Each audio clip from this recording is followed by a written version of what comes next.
Routine was customary for him. Home, work, home.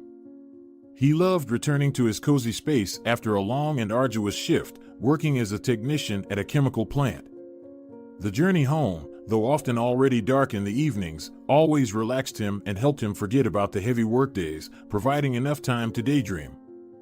In those moments, he thought about the warmest and most pleasant things, and about people, his wife, eagerly awaiting him at home, the delicious dinner she cooked excellently, as well as the time the couple invariably spent together with their little son, relaxing after a day's work by watching a movie or a series. Jorge never found it difficult to return home late in the evening, even in twilight and darkness. He was always a careful driver, attentive to what was on the road and on the sidelines. Accustomed to the various wildlife inhabiting their area, he understood well that it was easier to hit an animal in the evenings, even if it was a stray dog or a cat suddenly darting under the car. This evening, he smiled in anticipation of the time he would spend with his wife, who also worked at the same factory but finished her shift much earlier than her husband.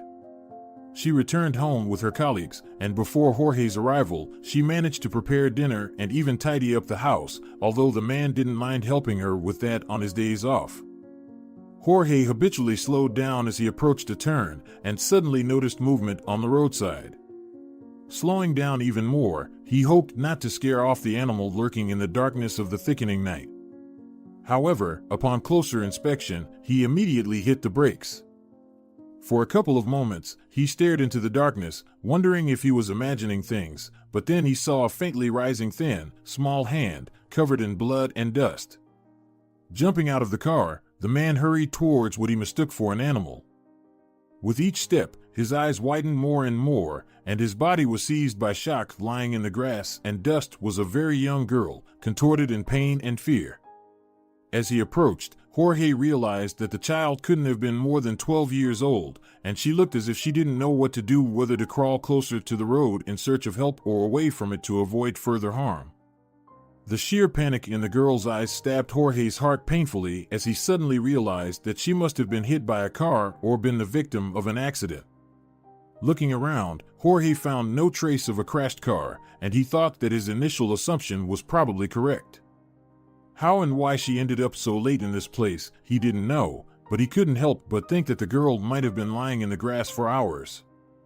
The man hastily pulled out his mobile phone and cursed. Its battery died, and now it was just a useless piece of plastic he couldn't use to call for an ambulance. Ideally, it should have been the ambulance to transport the victim hit by a car, as moving the child could not only cause her more pain but also potentially worsen her injuries. Glancing around, Jorge realized that there were too few cars on the road at this late hour to wait for help, and who, after all, would stop almost at night for a stranger to listen to a plea to call an ambulance? The man quickly examined the child, touching her fragile body as gently as possible, trying to understand what could be broken. "Hang in there," he muttered, trying to sound reassuring. "Just hang in there. I'll help you." Finding several broken bones and a bleeding wound on the girl's temple, Jorge realized that he should stabilize the fractures and try to stop the bleeding before attempting to take the child to the nearest hospital. Rushing to his car, he quickly grabbed a small first aid kit, picked up a couple of planks lying in the trunk from some repair work he had recently done at home, and returned to the child. Working swiftly, he bandaged the girl and applied splints to her broken bones. "Hold on. And forgive me, it's going to hurt." Jorge carefully lifted the child into his arms. Though she cried, she lacked the strength to scream, even if he did cause her pain, which he didn't intend. After laying the girl in the back seat, he returned to the driver's seat and headed towards the hospital, glancing back at the whimpering child. The journey to the trauma unit didn't take long, and when Jorge carried the child inside, shouting for urgent help, several nurses and the attending doctor rushed to him almost immediately. Handing the girl over to the professionals, Jorge wearily sat down in a chair as someone questioned him about what had happened and who the girl was. Still shaken by the events, Jorge explained that he found the child on the roadside, unaware of her identity, origin, or parents. Realizing that the doctors would have questions, and not wanting to leave the child alone, he felt compelled to stay in the waiting area. He asked the young woman at the reception desk to use the phone to call his wife and let her know he would be late for dinner. Then came the long wait, and Jorge nervously tapped his foot, wondering if the girl would survive and if he had gotten her to the hospital in time. Even if the doctors had discharged him, he would have stayed in the hospital to ensure the child was okay. That's who he was, kind and compassionate, unable to abandon someone in need. After what seemed like an eternity, a man and a woman burst into the ward like a whirlwind. Both were pale with panic as they demanded, more than asked, to see their daughter. One of the young doctors, quickly recognizing their names, understood they were the parents of the girl Jorge had brought in, who managed to utter her name while they examined her and tended to her wounds. The doctor informed the parents that the girl had been brought in by a man who found her on the side of the road. Who was it?" demanded the girl's father. When the doctor pointed to Jorge sitting in the waiting room, the man rose from his seat, realizing they were talking about him. Seeing the girl's father, Jorge was stunned, suddenly recognizing the man. Nervousness and anticipation gave way to shock and tension. Jorge didn't know what to say to this person. The girl's father approached him and extended his hand. "Thank you. You saved my daughter." Jorge grimly looked at the man and reluctantly shook his hand, remaining silent. However, the man suddenly froze and frowned. He, too, recognized the man standing before him. Jorge didn't say anything, just nodded grimly and walked away, leaving the child in the care of professionals and her parents. He wanted nothing from the girl's father, neither gratitude nor acknowledgement.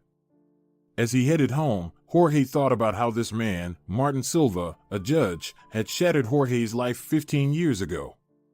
He had long forgotten how exactly his life fell apart overnight. But now, the memory resurfaced, flooding his consciousness with a nauseating feeling in his chest. 15 years ago, Jorge was just an ordinary student. He studied, tried his best to balance his studies and entertainment, enjoyed himself with friends, made plans, and dreamed about his future. But on one fateful evening, he simply found himself in the wrong place at the wrong time. The alley he happened to pass by turned out to be the scene of a horrific crime. Jorge was caught on the cameras of a nearby gas station, leading the police to apprehend him, mistaking him for the culprit. The trial was swift, and witnesses pointed to Jorge as the perpetrator, describing in detail the clothing they saw on the murderer fleeing the scene. No matter how much Jorge tried to tell the truth in his defense, no one listened. It all boiled down to the timing of his proximity to the crime scene and the popular sweatshirt he was wearing, common among students at that time. He was convicted, and he found himself in prison, sentenced to 10 years. Jorge sighed heavily. 15 years had passed, and nothing could be changed anymore, so there was no point in being angry. The conviction remained with him for his entire life, but he was released early, having reduced his sentence through exemplary behavior. Finding a job afterward was very difficult, and the dreams of the future shattered after the trials seemed unattainable. But he endured all the trials, refusing to give up and moving forward. By fate, he got a job at a chemical plant in the suburbs, where he worked diligently and also met his wife, Allegra, whom he fell in love with as a teenager. Their relationship helped him emerge from the dark and empty existence he led back then. Now he was not only grateful to his wife for her support and love, but also admired her unbiased attitude. She was not afraid of Jorge's conviction and accepted him for who he truly was, kind, compassionate, and a good person. She didn't go wrong with her choice. Their couple was harmonious, and together they were incredibly happy. Allegra and Jorge had a modest but heartfelt wedding, and a year later their son, Cesare, was born. Jorge felt incredibly lucky with his wife, and their son grew up clever and just as kind as his parents. There was nothing more a man could dream of. And now, returning home after an unexpected incident, Jorge didn't even know what to say to Allegra. For the first time in their life together, he didn't want to tell her what had happened. The family welcomed the tired man with open arms. Exhausted, he didn't even feel hungry, so Allegra didn't bother asking her husband what had happened and sent him to bed. He clearly needed rest after the exhausting evening. Jorge didn't resist. He firmly decided that it wasn't worth spending time even thinking about the judge who unjustly sentenced him. The judge wasn't worth worrying about. Now Jorge was only concerned about Allegra and Cesare, the family he loved with all his heart, and he had to focus all his attention on them. Everything else was less important. And on the other side of the city, Martin Silva couldn't relax at all. Since meeting Jorge in the hospital's emergency department, a strange feeling had not left him, gnawing at him as if a glowing ember was churning inside him. He remembered Jorge, the unlucky student he sent to prison on false charges. Ambitious and unprincipled, Silva was a judge who often took bribes to either lighten sentences for criminals or shift blame onto others, whether they were guilty or not. That time, 15 years ago, it turned out just like that. The case was high profile. A brutal crime committed in one of the city's alleys attracted unwanted attention. The real killer, through an acquaintance, met Martin and paid the judge to drop all charges against him. The unsuspecting student stumbled into the hands of the police and turned out to be the perfect victim, and Silva, without a hint of conscience, sent the kid to prison, knowing full well he was innocent. Martin nervously clenched his fists, gritting his teeth. He had dealt with hardened criminals for so many years, but for the first time, he was afraid. Before his eyes stood the chilling gaze of a former convict, and because of this, Silva couldn't shake the shiver running down his spine. He realized that Jorge had found out about his family. Martin's daughter could very well have disclosed who she was and where she lived. Silva understood the danger of what had happened. Jorge would undoubtedly seek revenge on him and his family. The former inmate knew what Martin's daughter and his wife looked like. For the first time, Silva was genuinely afraid for the lives of his loved ones, and for his own as well. The man pondered how to rectify the situation. Over the years of his work as a judge, he had accumulated many criminals indebted to him for the favors Silva had done for them. He also had extensive connections in law enforcement. Action needed to be swift. Silva firmly decided he wouldn't allow Jorge to take revenge on him and his family, and he began calling those with whom he had ties in the criminal world. He knew they could make this problem disappear. Or, at least, initially try to scare Jorge into leaving town.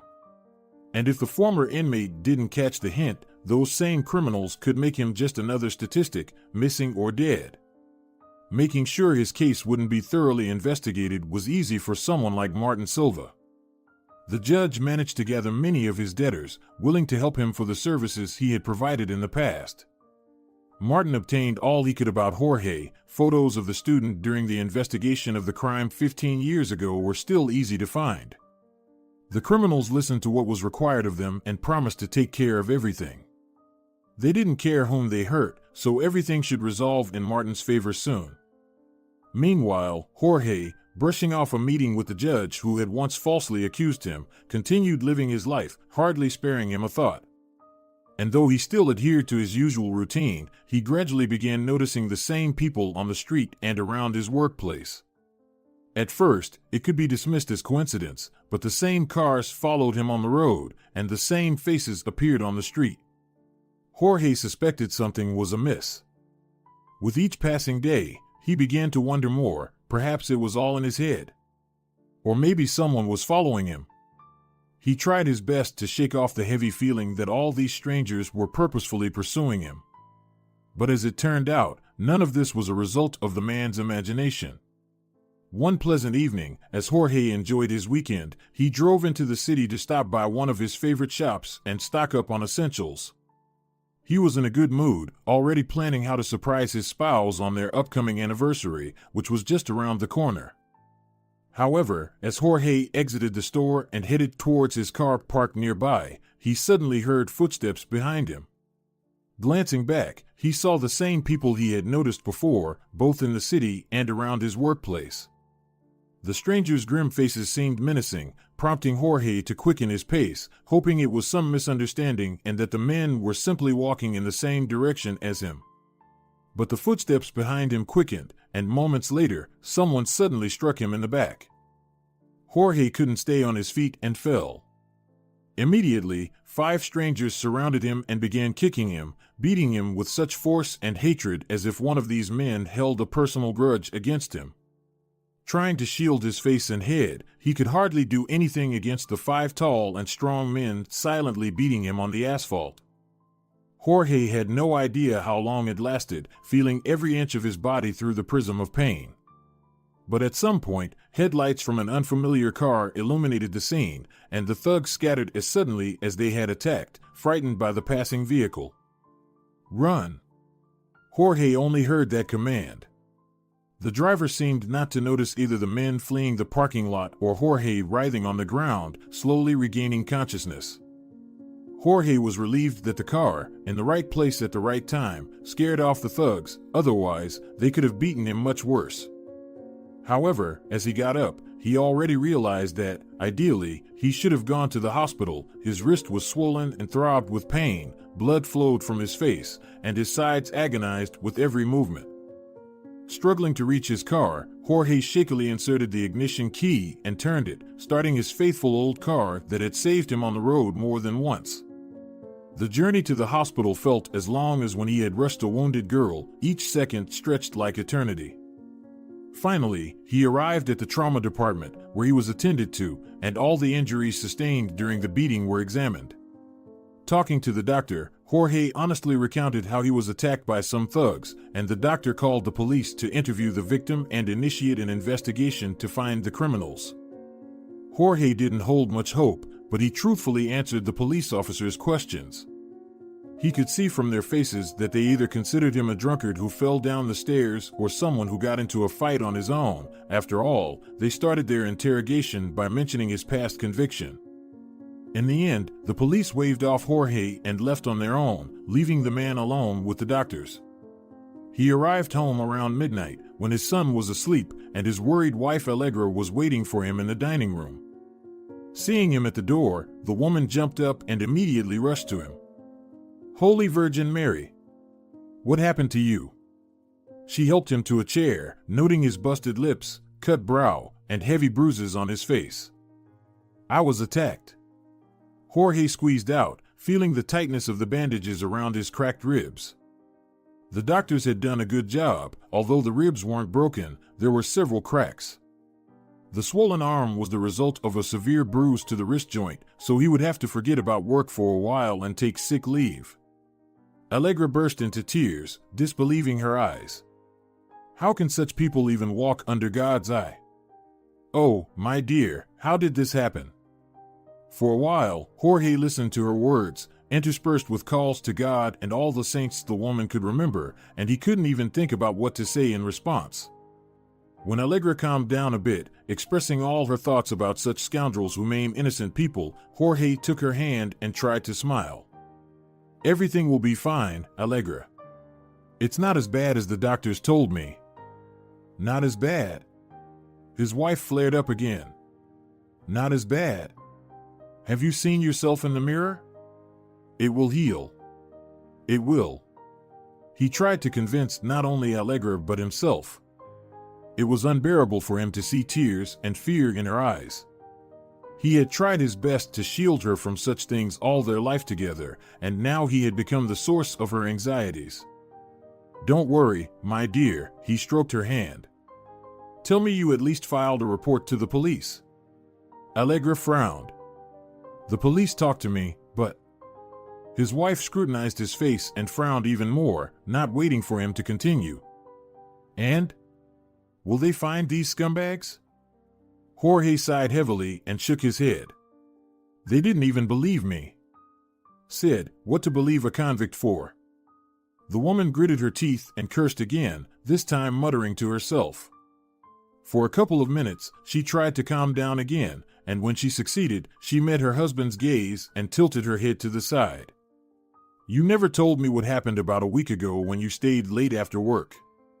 Could it be related to that evening?" she cautiously asked. Jorge froze, his thoughts swirling in his head. Perceptive woman, he thought. He hadn't even thought about the meeting with the judge nearly a week ago. Jorge realized that, most likely, Allegra was right, and these two incidents were indeed connected. I don't know, darling, he replied. Don't dwell on it. Everything will be fine. Allegra hugged her husband, realizing that it wasn't worth pressing her already exhausted husband with more questions. She helped him dust off and change, tucked him into bed, and spent the next couple of days helping him recover in every possible way.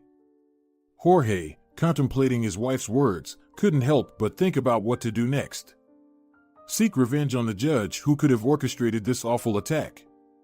No, he wasn't that kind of person. But Jorge did want to have a talk with him, if only to understand why this judge held such animosity towards him. After all he had done was rescue Silva's daughter from the side of the road, and the judge had sent some thugs after him as gratitude.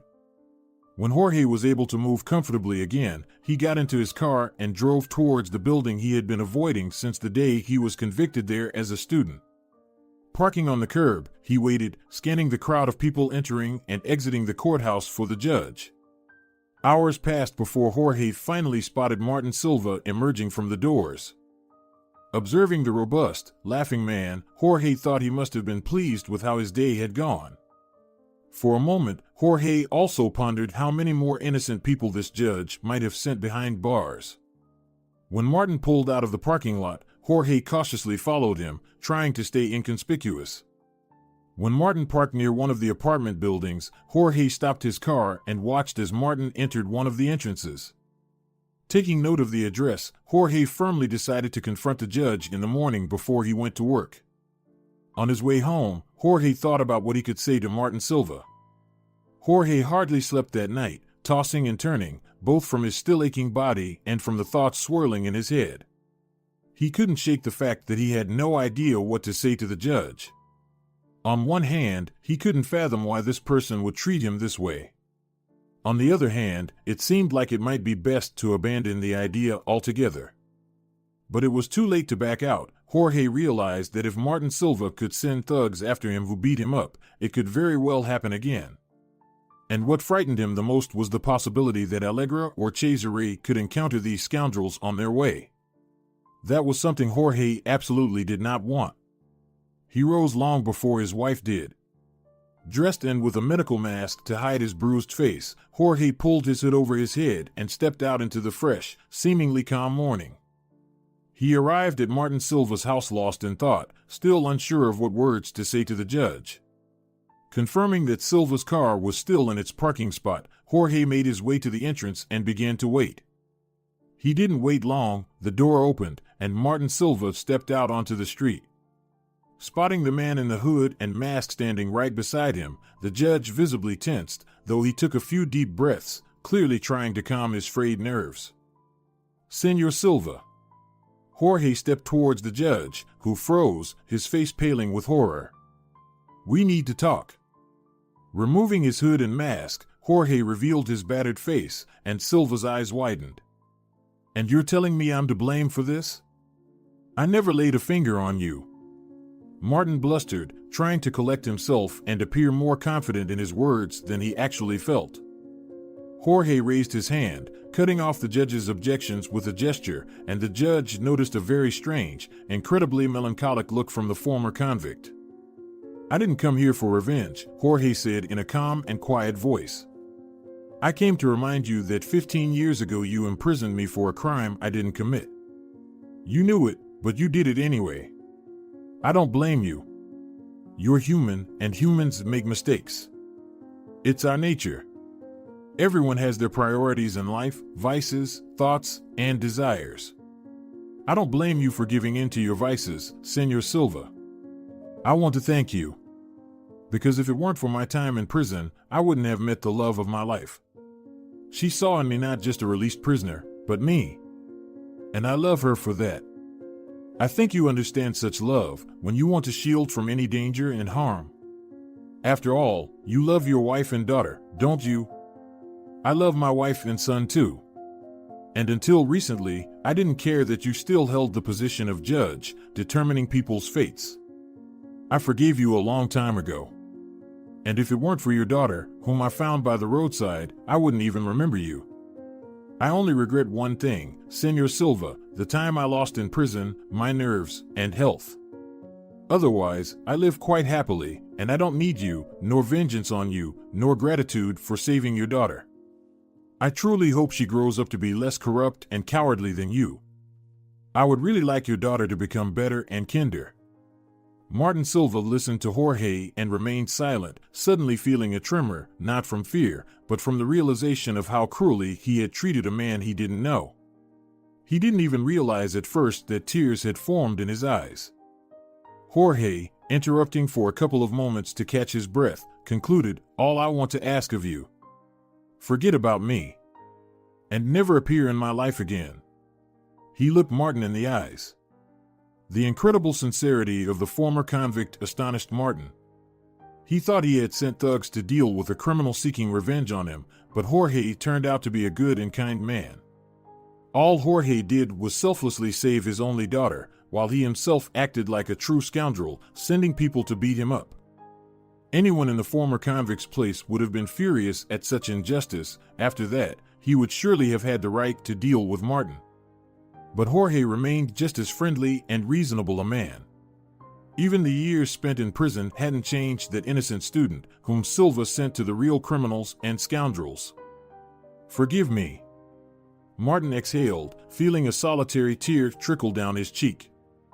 "I didn't think." Jorge shook his head. "No need for apologies. I want nothing from you. Just forget about me. And live your life. I hope your daughter recovers soon. Goodbye." Martin Silva watched as Jorge headed to his car, got in, and drove away. Despite needing to go to work, Silva stood motionless for a very long time. The man he had harmed so deeply didn't hate him? The judge finally made his way to his car, and for a very long time, he sat behind the wheel without moving. He pondered over the words spoken to him and realized that, for the first time in his long life, he had encountered a genuinely sincere and kind person. He was late for work that day, and the following days passed in a haze. Martin only came alive when visiting his daughter in the hospital, who was quickly recovering from her injuries and gradually becoming happier, anticipating her return home. Perhaps the hardest thing for Martin was that his daughter spoke warmly of the strange uncle who found her by the roadside and helped her, taking her to the hospital. Silva listened to Mercedes and delved deeper into his thoughts. Even his daughter saw in the man, who essentially had no obligation to help a stranger girl, a good person, and spoke of him with warmth and gratitude. By the day they were checking her out of the hospital, Martin arrived with his wife to pick up their daughter. She smiled and handed her father a homemade card she had drawn while lying there. Seeing the colorful drawing on the card, Martin realized he couldn't just let it go. "Dad, find that man," Mercedes pleaded. "Give him this card. I really want him to know how much he's done for me." Martin forced a smile and nodded, unable to utter a word. He was afraid his voice would fail him, and he would cry at this heartfelt gesture from his daughter. The next evening, he gathered his courage and headed to Jorge's house. Despite his strong doubts and worries that the man would simply dismiss him, he had promised to deliver Mercedes' card and couldn't help but follow through. Standing at the apartment door, he hesitated for a couple of minutes, nervously adjusting his tie and constantly glancing at the envelope containing the card and his business card. Finally, Martin rang the doorbell, feeling even more nervous. There was no turning back now. When Jorge opened the door, the smile faded from his face. Martin Silva stood on the threshold. The judge looked ashamed and uncertain, shifting from one foot to the other. Jorge glanced back at his wife and son, then stepped outside, closing the door behind him so his family wouldn't see or hear their conversation. "I told you to forget about me and never show up in my life again," Jorge said quietly but firmly, not taking his eyes off Martin Silva. "I understand everything, but I..." The judge hesitated, then handed Jorge the envelope. "My daughter. Mercedes, she got discharged, and she asked about you. She really wanted me to give you this." Jorge indifferently took the envelope but didn't open it, continuing to look at the judge. "Please. I understand you hate me for all I've done. I've really messed up, and no efforts can make up for the time you lost in prison because of me.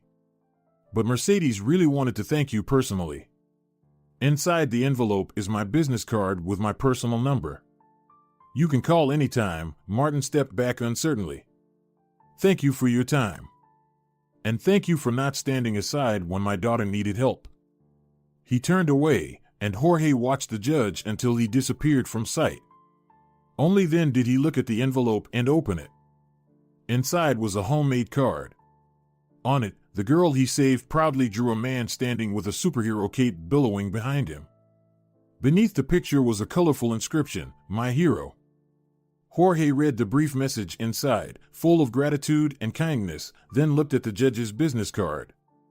With a heavy sigh, he returned to his home, realizing that if not Martin himself, then his daughter was truly grateful for her rescue by a stranger. The girl's father, it seemed, wanted to alleviate his guilt. Jorge didn't know if it was possible to somehow make up for all that Silva had done. Lost time couldn't be recovered. Reputation couldn't be restored. Dreams couldn't be resurrected. So what did the judge really want? To apologize? Jorge looked at his wife, playing with Cesare, and pondered. Wasn't it time to tell Allegra everything in detail? Perhaps the insightful woman could advise him on what to do in this complex situation. When Cesare went to bed, Allegra and Jorge sat down with a cup of tea, and without reservation, Jorge told her everything that had happened. He not only recounted how he ended up in prison and whose fault it was, but also what happened when he was driving home from work, and after that. Allegra listened silently, her face displaying a range of emotions, from tension and gloom to horror when she heard about the girl who was hit and whom Jorge helped. When her husband told her that by fate her father turned out to be the very judge who had once sentenced him, Allegra gasped. He also openly told her about the beating, including how her insightful remark helped him realize that the two incidents were undoubtedly connected. Jorge saw genuine surprise in his wife's eyes when he recounted tracking down the judge, but when he told her about their conversation, he realized that she never suspected him of planning anything cruel toward the judge. "You never cease to amaze me with your kindness, darling," Allegra said. "Even after everything that person did, you still acted honorably." "That's just who I am, Allegra," Jorge sighed. "We can't change the past, and without what happened 15 years ago, I wouldn't have met you." He smiled, taking her hand. She responded in kind, and Jorge continued his tale. He concluded by placing a postcard before her, delivered by Martin Silva that evening. Allegra sat silently for a long time, and from her eyes, Jorge could tell that she was contemplating something, examining the drawing on the postcard and the signature. Finally, she sighed and straightened her shoulders, resembling a serious and self-assured woman ready to go anywhere for her husband. "You know what, dear?" The girl expressed a desire to thank you in person. That already speaks volumes about her being much better than her father. Martin personally delivered this message to you, which means he has already realized how despicable he was to you. You've been offered an olive branch, and personally, I believe you should accept it, Allegra said. So, tomorrow, you'll call that judge and arrange a meeting. If necessary, I'm ready to go with you to support you. Jorge hugged his wife, grateful for having found such a woman. Fate had arranged his life in such a way that Allegra saved him, like an angel sent from above, and continued to support him even when he didn't tell her all the details of what happened. She loved him in ways he hadn't even dreamed of. The next morning, he called Martin Silva. Under Allegra's attentive gaze, he listened to the proposal to meet and celebrate his daughter Mercedes' discharge from the hospital. Mercedes could be heard. She seemed delighted that her father found her savior and was eager to meet him personally. In the end, it was decided to meet his families, and Jorge understood that it was perhaps the best option, as having children around would not only keep them in check, but also ease the tension between the adults. Perhaps Jorge meeting Mercedes was more necessary for him than for her. He had been so worried about her when he took her to the hospital. To the surprise of Jorge and Allegra, the judge invited them to his home, as if wanting to show them that he was willing to be in as vulnerable a position as Jorge had been when he showed up at his apartment with the postcard message. Jorge understood other reasons that could have influenced this decision. Mercedes, although discharged from the hospital, still wore casts on her arm and leg, so being at home was more comfortable for her than worrying about looking awkward at a restaurant. And any conversations between the families might have been inappropriate in a public place. When Jorge and his family arrived at Martin Silva's, he was initially still nervous and ashamed. But gradually, the atmosphere lightened. Both Martin's wife, Anna, and his daughter Mercedes contributed to this. That evening, many toasts were raised to the girl's savior, and Jorge smiled awkwardly, seeing sincere gratitude from Anna, Martin, and Mercedes. Their family was undoubtedly very glad that Jorge didn't stand aside. During dinner, light and easy conversations predominated. Women smiled, chatting about dresses and exhibitions, while the children quickly found common topics, and the men gradually got to know each other better. After dinner, Martin invited Jorge to his office for a private conversation. "Let's talk alone," Martin nodded towards the door. "I have something I'd like to give you." Jorge didn't object, and when they were in the office, he saw a thick folder with an envelope on top of it on the judge's desk. "I understand that the past cannot be undone," said Martin, touching the folder and envelope. "But I managed to do something. Here is a document signed by me acknowledging that my decision regarding your case was wrong. I attached some evidence of your innocence that was not considered in the past. I know I acted abhorrently. I understand I messed up. But your words made me truly reflect on how many lives I've ruined while chasing. I don't even know why I did it anymore." "Repentance is a heavy burden," Jorge remarked grimly. "Sometimes repentance can break a person. Your forgiveness and everything you said to me won't go in vain, I promise you. I've seriously decided that I have no right to sit in the position of deciding others' fates anymore. I'm resigning." Jorge looked at the envelope. "And what will these papers give me? Time can't be brought back, and you see." Martin sighed. "These papers will allow you to clear your record. Maybe it won't give you back what I took away, but you'll no longer be a former convict and prisoner. You're wrongfully convicted now. And that means that now, the things that were out of reach for you when you were considered guilty of that crime will become available to you." Jorge didn't speak, but he couldn't believe those words. However, a week later, when he went to work, his boss approached him during a break. He announced that they had received new updated documents indicating that Jorge had turned out to be a true hero, saving a child. The factory management concluded that there was no better candidate for a promotion than Jorge. Previously, he was valued for his hard work and diligence at the workplace, but it was also noted that the thoughtful man often solved some issues himself to avoid bothering the management with emerging problems.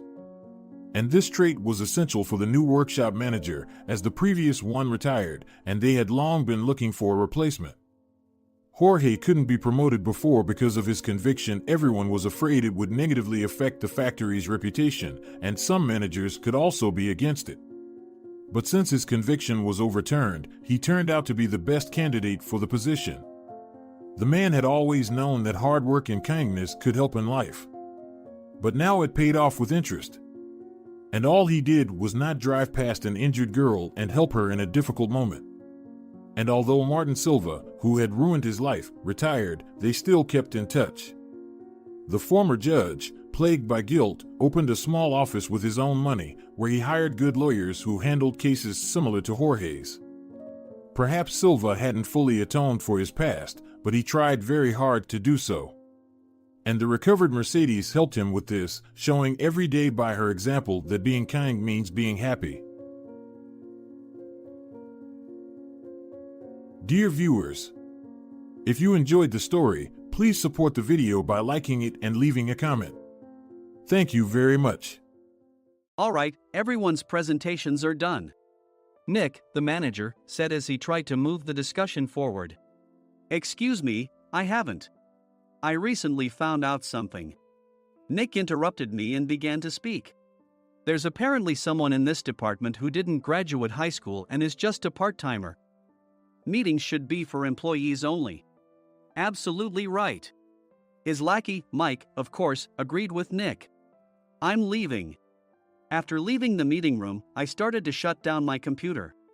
I noticed that an email had arrived, not in my personal inbox, but in the company's shared email. Thinking, there's no point in speaking up, no one will listen, I went home quietly.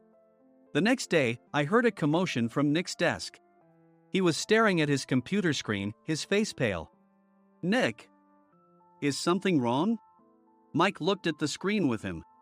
And he turned even paler than Nick. Why is he so angry? Knowing the reason for Mike's distress, I thought to myself, serves them right. My name is Adam. My mother passed away when I was in the 9th grade, and I was raised by my father. Well, you could hardly call it being raised. After my mother passed, my father changed. He drowned his sorrows in alcohol, and though he still went to work, he squandered our living expenses on horse racing. Because of that, I had to start working part-time as soon as I entered high school. Every month, I went to the convenience store with bills in hand that couldn't be auto-deducted from my father's account. Even though I endured it because I didn't want to be alone, I reached my limit in my second year of high school and dropped out. I found a live-in job at a distant inn. Thank you for everything. The day I left home, my father, still staring at the TV, spoke. Take care. That was our last conversation. Back then, 18 wasn't the age of majority, so I needed my father's permission to work, and I couldn't hide my place of employment. Yet, my father never visited me even once. I kept working just to survive, and before I knew it, I was 42. Years of hard work paid off, and I was transferred to the headquarters. I was thrilled to be recognized by the company, as I thought I'd be working in the field until retirement due to my lack of formal education. Listen up. Our work can change the future of our employees. Don't drag us down. On my first day after the transfer, Nick, dressed in an expensive suit, spoke sternly. There was a reason for this. Our inn was located in a prominent tourist destination, known so well that everyone in the state could sing its commercial jingle. At its peak, we had 5 locations within the state. But that was long ago. Due to financial difficulties and aging facilities, only the place where I had worked for many years and the original establishment remained. I was prepared to lose my job anytime, but now there was a glimmer of hope. With the rise of social media, the tourist area where the inn was located started gaining attention again.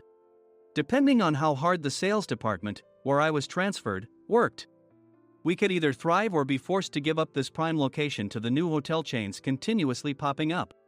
For Nick, who had switched careers from another industry to strengthen our sales, this was a battle he couldn't afford to lose. I understood why he had to be strict. I will do my best.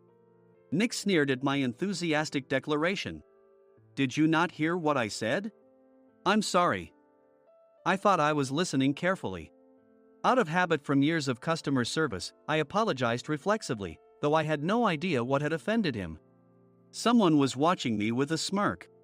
In this department, there are those who are expected to excel and those who have been shoved here because they have nowhere else to go.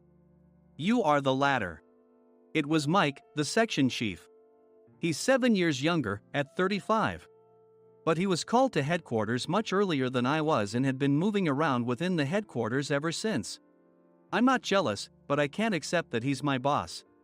Graduating from a prestigious university, he has an unusually high pride and caused many problems as a newbie, making things very difficult for me when I was the front desk leader. When I found out Mike was transferred to the sales department a month before me, I was disheartened. Mike is right.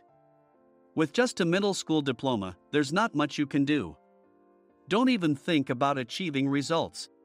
As if I didn't exist, Nick remarked, I'm thirsty. Mike eagerly ran to the coffee maker. It seems Mike is Nick's lackey. I regretted being happy about my transfer to headquarters, wishing I had stayed on site forever. Send a direct mail to every company on this list by the end of the day. Nick only assigned me tasks that even a new graduate could handle. What? There are over 1,000 companies. You want me to send to all of them by today? Yes, if you and your fellow misfits split the work, even those with nowhere else to go should finish by today. I glanced at the employees typing away expressionlessly. They were worn out from customer service, only thinking about leaving on time, or were women reassigned after having children, with zero motivation for work. Even Sam, a new graduate from the same university as Mike, who was supposed to be among the expected achievers, had no enthusiasm for the job. Having joined the company wanting to do customer service.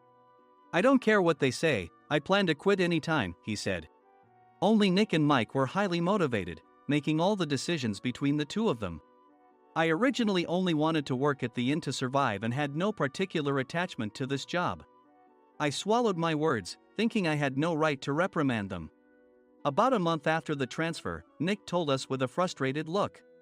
"To commemorate the 50th anniversary, we've decided to create a plan exclusive for one group per day. Originally, Mike and I were supposed to come up with it, but our president, Mr. Thompson, insists on hearing everyone's opinions. So, you all get a chance." As Nick explained, Mike began handing out prints. "Make sure not to embarrass Nick. If your ideas are half-baked, you'll have to redo them." It seemed that they had printed his handwritten notes by Mr. Thompson, which included several questions and a section for free responses. It made sense why Nick had to seek our input, given that all responses had to be submitted to Mr. Thompson. We were given a week to think about it, and a meeting was scheduled to compile our ideas. My plan is to let guests enjoy both the old and modern America. Nick began the presentations. Guests would watch a master confectioner at a nearby traditional sweet shop make sweets in front of them. The welcome drink would be premium tea in a bottle. Nick's plan was certainly attractive. After his presentation, Nick called on us to present in the order we were seated. Just as I stood up for my turn. "All right, everyone's presentations are done." "Excuse me, I haven't. I recently found out something." Nick interrupted me. "There's someone in this department who didn't graduate high school and is just a part-timer." He was likely talking about me. I joined the company as a part-timer and was made a full-time employee when I turned 20. That was 20 years ago, so Nick and Mike probably had no chance to know until recently. Meetings should be for employees only. Absolutely right. After that, Nick kept creating opportunities to solicit everyone's opinions, purposefully excluding me from speaking. The meeting unexpectedly heated up and went past the scheduled end time. A few people asked to leave, and the discussion continued with the remaining few. "Still here?" Normally, you'd leave in that situation. Though I had no attachment to the job initially, hearing kind words from customers made me want to make them happier. For someone like me, with nowhere to go, the inn was my home and customer service was my life. I felt pathetic about my current self. "I'm leaving." I left the conference room and started shutting down my computer. I noticed an email had arrived, not in my personal inbox, but in the company's shared email. Thinking no one would listen to what I had to say anyway, I quietly went home. The next day, while preparing the DM as instructed, I heard a commotion from Nick's desk. In his haste to stand up, he hit his knee on the desk. He stared at his computer screen, his face pale. "Nick, what's wrong?" Mike, thinking he should be the first to rush over, approached Nick while still wearing his coat. He peered at the screen with Nick. And he turned even paler than Nick. Why is he so angry? Who is responsible for this company? Nick, more irritated than ever, asked, and Mike answered without checking. Probably Sam. Sam wasn't there because he was attending a morning training session for new hires. Nick gave up on getting angry and returned his gaze to the screen. They were looking at an email that arrived right after the end of the working day yesterday. Apparently, no one, including me, had checked it before leaving. The email was from a large company that used us for their annual employee trips. The president and executives of that company also frequently used our services personally. President of the company, Mr. Mason himself, had declared that neither he nor his company would ever use our services again. Well, some companies cancel their employee trips or stop using our services due to financial struggles. Let's just move on. Mike kept wiping the sweat from his forehead with a handkerchief. Knowing why Mike was so agitated, I quietly watched their interaction. Do you know how much revenue we get from that company? We can find other guests to fill the rooms, but we'll lose the banquet costs, gift shop revenue, rental car fees, and more. Moreover, the gifts were supposed to be prepared by the traditional confectionery shop involved in Nick's proposed plan.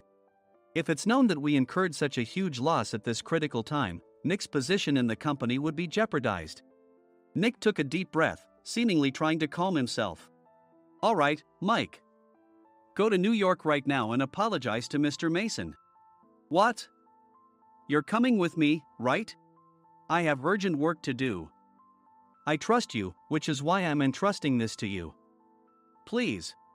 Mike, believing Nick's sincerity, agreed with a determined look on his face, saying, yes. That's Nick for you. Even if Mike went to apologize, Nick would shift all the blame onto him if the client didn't change their mind. Well, it was Mike's fault to begin with, so it served him right. About 3 hours later, Sam answered a call from somewhere and repeatedly apologized, saying, I'm very sorry. Everyone watched to see what was happening. After ending the call, he informed Nick with a weary tone.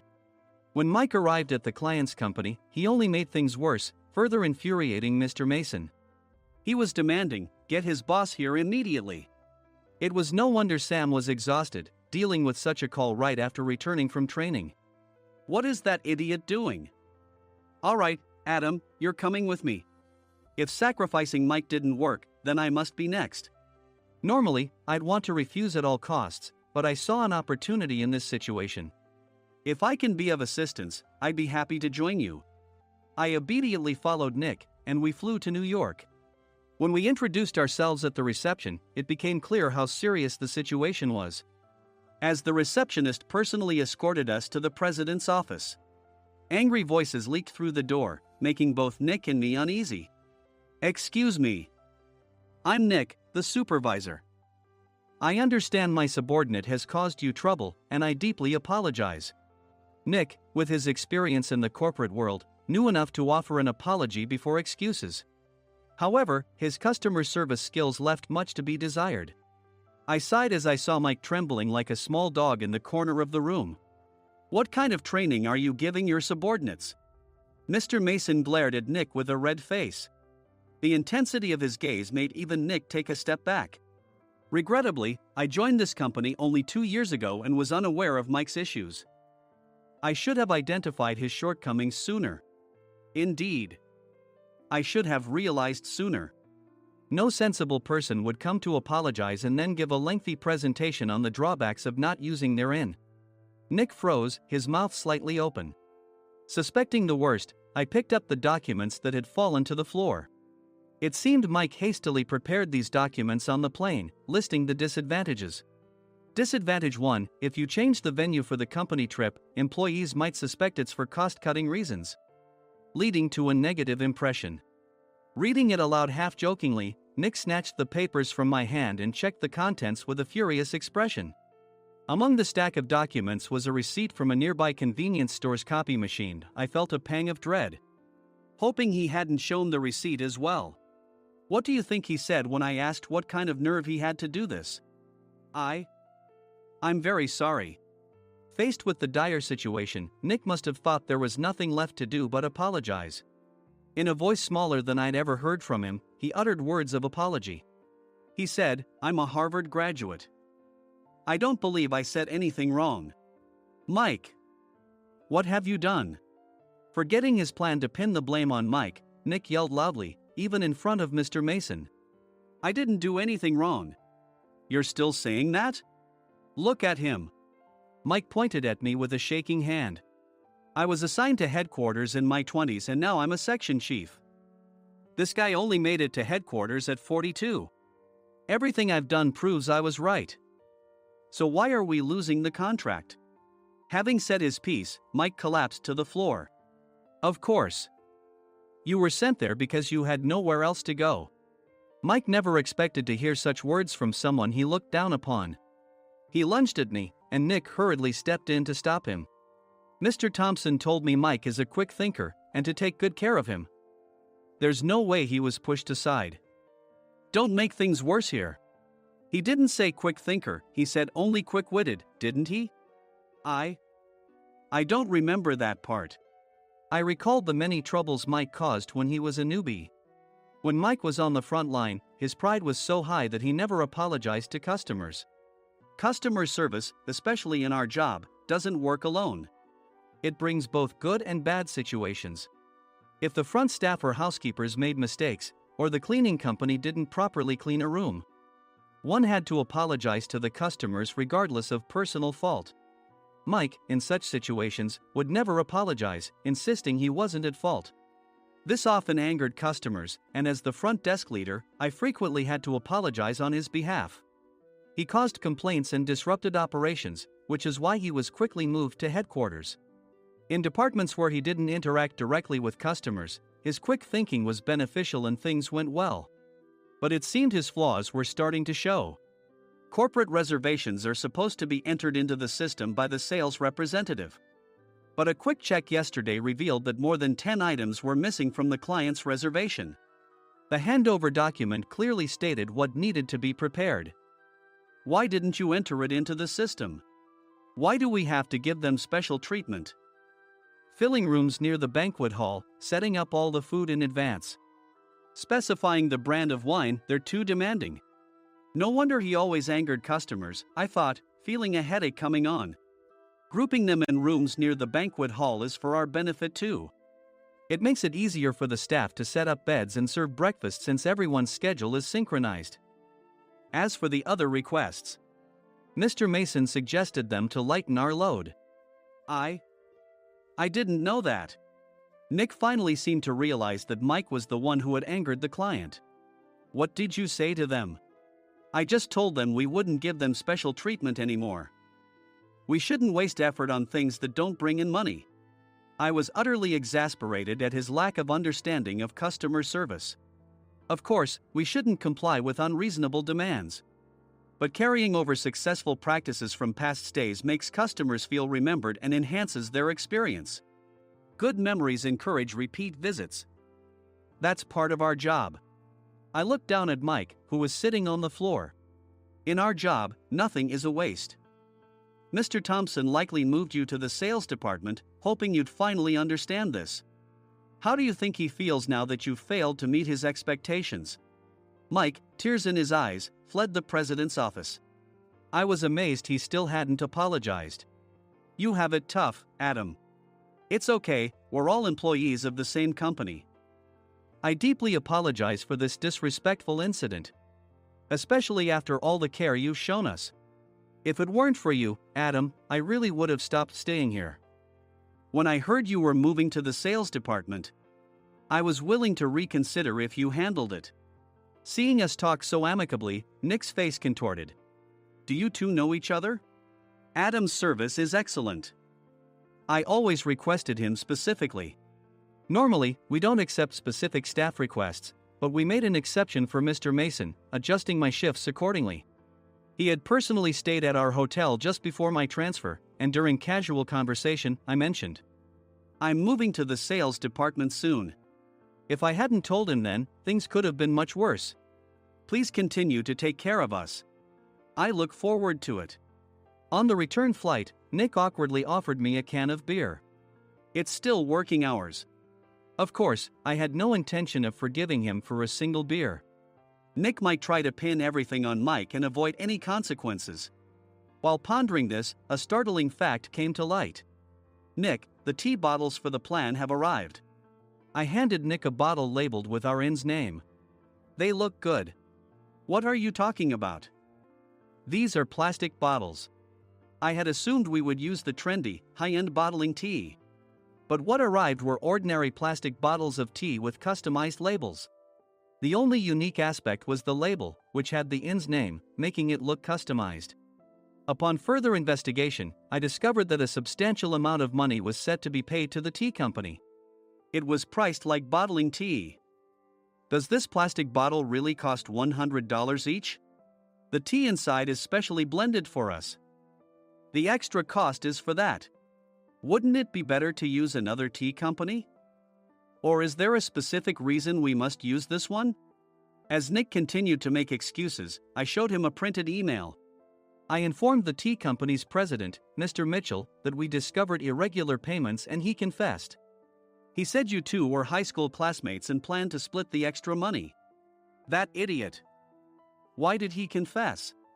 That's not important. You should worry about yourself, this could turn into a police matter. Opening the bottle cap, I suggested. How about calming down with this tea? It supposedly has a relaxing effect. Nick drank the tea frantically. In the following days, decisions were made about their fates. Mike was reassigned to the General Affairs Department, with no chance of transfer or promotion, as per Mr. Thompson's orders. As for Nick, since the payment to the tea company hadn't yet been made, he narrowly avoided legal trouble. Instead, he was encouraged to leave the company, and to avoid further complications, Nick submitted his resignation. Rumor has it that connections between HR departments have made it difficult for him to find new employment. Even though it was good to have those two gone, something unexpected happened in the sales department. Everyone became motivated and united in refining the 50th anniversary plan. In the end, my plan was adopted. We collaborated with the Tourist Information Center to provide personalized guides. The plan, tailored to the number of guests, was truly special for the 50th anniversary. "Hey, is Adam's family coming to stay?" I immediately booked that special plan for my family.